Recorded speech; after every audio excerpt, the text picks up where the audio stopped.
শ্রীকৃষ্ণ রাধে রাধে। কর্ণাটক থেকে কোহিলি রয় তার প্রভুদের জন্য দেখুন এই জুয়েলারিগুলো আজকে পারচেসিং করলো।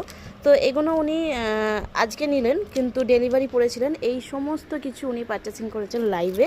তার আগে উনি এতগুলো জুয়েলারি নিয়েছিলেন, মোটামুটি 3875 টাকার জুয়েলারি একটা নিয়ে রেখেছিলেন। আরও একটাই নিয়ে রেখেছিলেন হচ্ছে এটা কত টাকার জুয়েলারি আমার মাথায় নেই। যাই হোক, এগুলো কিন্তু উনি আগে নিয়ে রেখে দিয়েছিলেন। অনেকেই কিন্তু জুয়েলারি পোশাক সব নিয়ে রাখে দেয়, একসাথে ডেলিভারি নেয়। তো এই কটা ওনার বাকি ছিল, তাই আজকে এগুলো নিয়ে উনি ডেলিভারি নেবেন। আর লাইভে উনি কী নিয়েছেন দেখুন, এখানে মোট 40খানা পোশাক নিয়েছেন উনি লাইভে। আমি প্রতিদিন রাত 10টায় ইউটিউব পেজ গোলু সোনার পরিবার থেকে অফার লাইভ নিয়ে আসি। তো সেই লাইভ থেকে উনি এখান থেকে 40খানা পোশাক উনি নিয়েছেন। একদম কম প্রাইসে কিন্তু আমি লাইভে দিই, একদম অফার প্রাইসে। তো আপনাদের যাদের যা কিছু নেওয়ার আছে আপনারা স্ক্রিনে থাকা নাম্বারে হোয়াটসঅ্যাপ বা কল করবেন। এবং যদি লাইভে নেওয়া থাকে তাহলে লাইভে কিন্তু পোশাক অফার দিই শুধু ইউটিউব পেজে গোলু সোনার পরিবারে রাত 10টার সময়। জয় রাধে।